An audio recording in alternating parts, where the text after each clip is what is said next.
Good afternoon. It's fabulous to be in Singapore. This doesn't quite look like my first slide, actually, but I'll go there. You've all been trained, even you've been trained by now in sustainability after two great panels with a wide range of opinions. So I'm really honored to be here in Singapore. We, in this session, are going to launch the Business Council for Sustainable Development here in Singapore. But later today, we're also going to launch the TEEP for Business Coalition, which is an equally important event in the world of sustainability.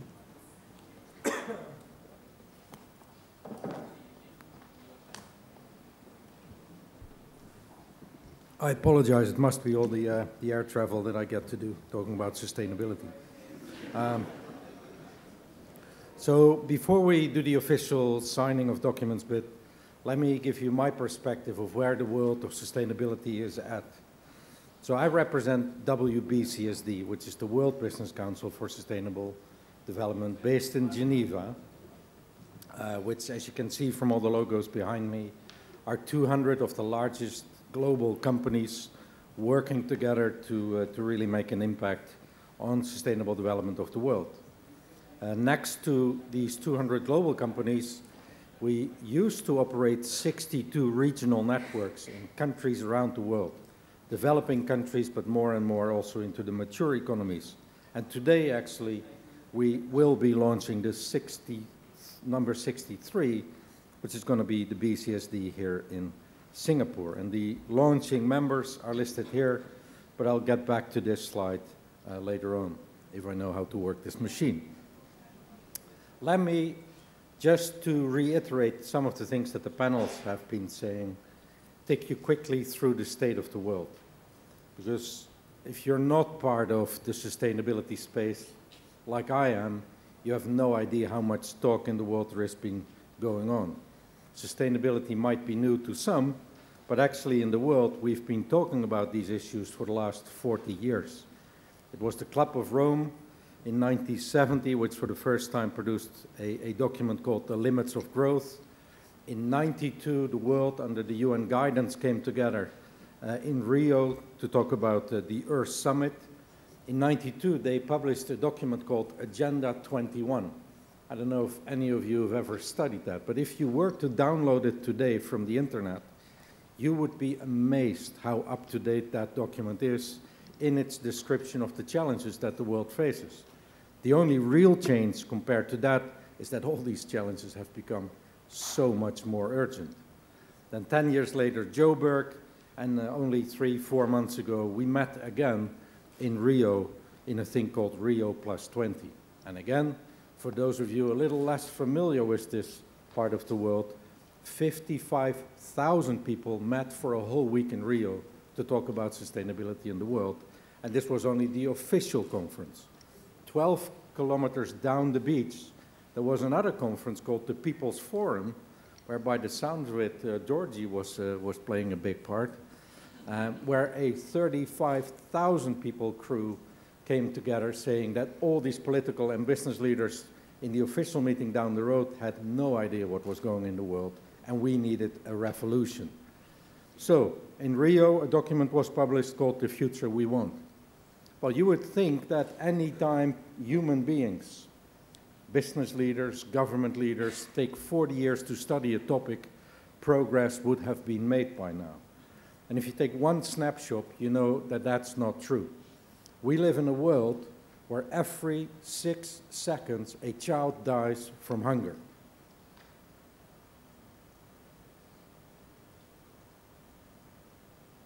Another child has just died.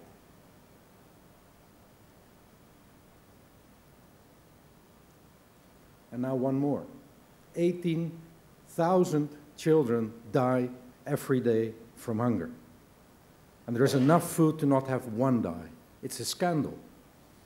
The amount of damage we're doing to the environment is unbelievable. The amount of emissions we're putting up in the atmosphere is beyond acceptability. In 4 or 5 weeks from now, many of us will be gathering in Doha, Qatar, to talk about the climate change negotiations. Serious people, country leaders, will be negotiating a 2-degree warming agreement around climate change. No doubt they will fail to reach agreement again, but they're talking and aiming for 2 degrees. But if you listen to the IEA, the International Energy Agency, it is bullshit. We are on track to 5 degrees warming in this planet. 2 degrees is just a dream. It won't happen. And this is not hippie scientists telling us something is going wrong. This is engineers from the energy space telling us something is going wrong. And in the meantime, the population just continues to grow. And it's not only the fact that we're going to go from 7 to 9 or 10 billion people on the planet, it's also the fact that we're doubling or even more growing our middle class from 2 to 5 billion consumers, which for the average business person like myself is a fabulous opportunity. More and more people need food, more and more people will consume. The problem is we live in a resource-constrained world. We do not have the resources to deal with all this.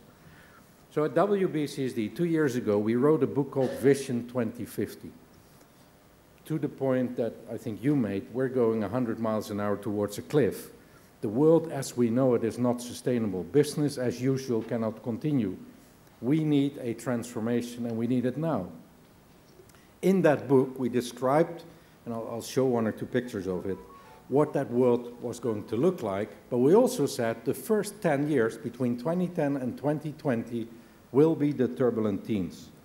And if one thing in that book is right, it is the turbulent teens. And I can show you 100 pictures showing you what has happened since that book was published. Economy is in the dumps everywhere, whether it was the banking crisis in 2008, the euro crisis, the global demand collapse that we're seeing today. Weather patterns are shifting. How cynical a world have we created that only when New York gets hit by a storm, the US elections is willing to face up to the fact that climate change is an issue. While months before that, the droughts in the Midwest for the 3rd year running were decreasing the crops. Floods in this part of the world are on the agenda. And wherever you look in the world, the Arab Spring was mentioned, the youth unemployment in Southern Europe is a big issue, Japan's energy policy is a big issue, South Africa's mining is a big issue, villages in China rising up against corruption is a big issue, social tension in our machine is going to the hilt. So we're living in an incredibly interesting and complex world. The economy is in a crisis, the weather or climate is in a crisis, and socially it's an enormous mess. Tell me what part of our system is working. Not much. So with all this knowledge, we came to Rio. And within the UN, and I don't hope there are too many UN representatives in the room, people aren't allowed to say these words, but Rio was a complete failure. We walked out of there with an agreement. We wrote on it the future we want. This is not a populist call. This is just a state of the world. We walked out of there with a document that described the future we want, but it was so fake, so not actionable. The only good news that came out of it is there was uniform agreement, alignment, and attention for a thing called natural capital. And we'll talk about that later when Pavan comes on stage to talk about his deep coalition. The one thing I hope, and to Dorji's point, I have said if in 20 years from now we'll come back to Rio for Rio Plus 40, I might be there with a walking stick and all, I know. I might not even make it, who knows. But when we look back, we will look at Rio Plus 20 as the conference where business took over, where business took the lead in fixing some of the challenges which we have. I was in Rio Plus 20, so I'm part of the system.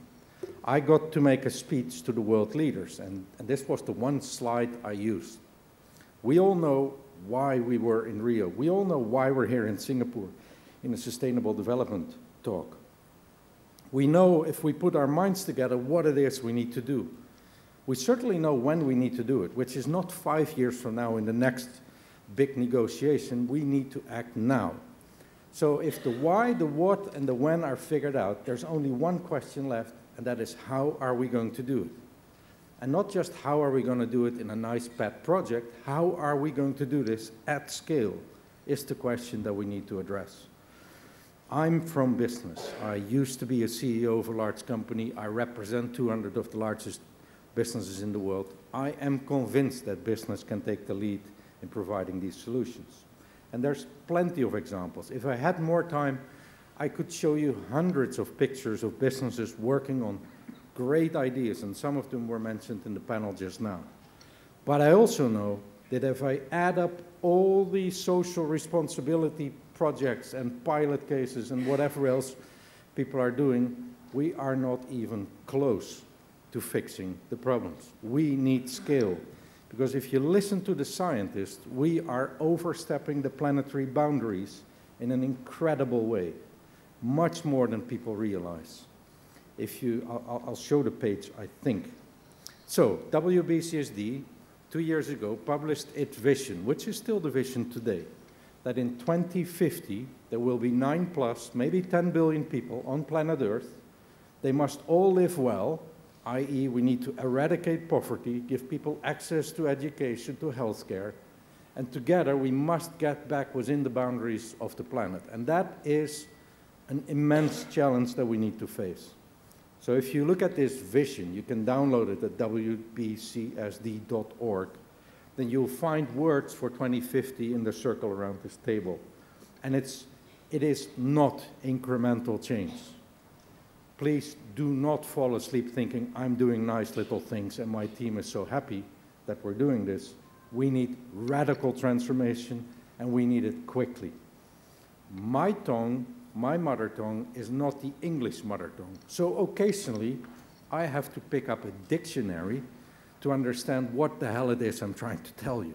I apologize.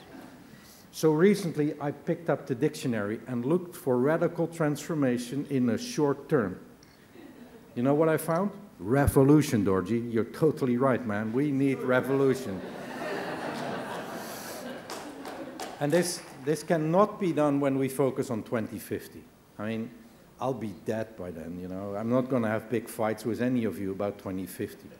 But 2020, I will be concerned about. We need this radical transformation in place by 2020, and we need until 2050 to scale it up so that it reaches every corner and every citizen of the planet. So some of you might be asking, great stories, another clown who's paid to make speeches. What can I do about it?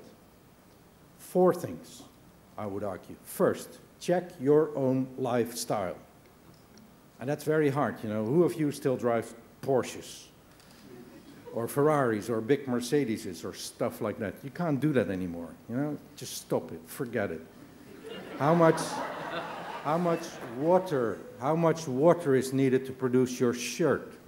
Are you still eating beef? 1 kilo of beef costs 10,000 liters of water to produce. In a water-scarce world, that is irresponsible. Stop eating beef. Okay, this is normally the most popular part of the speech. People turn on their Blackberries, think, wow, this is going to be great. Idiot, move the guy out of here. Anyway, so as a company, what can the companies do? Companies must measure. To your point, if you don't measure it, it doesn't get managed, you do not make progress. But it also means in today's world, you need to be incredibly transparent. Because if you're not transparent, the world will make you transparent through the social media. But also, don't forget to bring the good stories out. There's enormous solution and innovation power in business, but we're so shy telling the great stories. And the third thing, when it comes to sustainability, set yourself the same stretch targets as you do in building your business or improving the profitability or the productivity or whatever it may be. Work together in sectors, set standards in sectors, share best practice and increase the level playing field. Cross-sectorial, the idea of making cities sustainable, mobility sustainable, can only be done if more than one industry comes together. And lastly, and that's leading in to what Pavan and the panel later today will talk about, is we need to change the rules of the game. I will admit, and I'm not always popular when I do, I am a capitalist. Very simply, I'm from business, we're capitalists. So what is capitalism? Capitalism is you put financial capital to work, you expect something back. That's what capitalism is. We call put to work capital employed, we want something back, is we want a return for capital employed. That's the language of business. Nothing wrong with it. The only problem is we are only told to maximize returns on financial capital. We're missing two capitals. So we need to start including natural capital and social capital. Once we do that, we have true cost and we will get true value management. Price nature, put it in the P&L, in the balance sheet, in the valuation of business, in the investment decisions coming from the capital markets, and we will get an accelerator and a revolution that will put business in the lead. I am getting sick and tired of debates on panels, whether we should do it with, without, against. I mean, there's no other way than business, government, citizens, NGOs working together to solve this. It's way too complex for any of these entities to carry it alone. Like I said, I'm totally honored to be in Singapore. I mean, I've been to Singapore, I don't know how many times ago. 15 years ago, I would think, wow, you would be in Singapore with China growing up next to you. That's got to be tough. But the way you've cracked that, became a regional economic powerhouse, is amazing. Now all you need to figure out is one thing: Singapore. How will you scale up sustainability? So this was the introduction. Let me go back to this slide. We're today launching BCSD Singapore, which is amazing. So 5 companies have decided to be the founding members. I would now like to ask Dato Jeo Hao, President of Apical Group Limited, if you're in the room, to come forward and make a short statement. Thank you.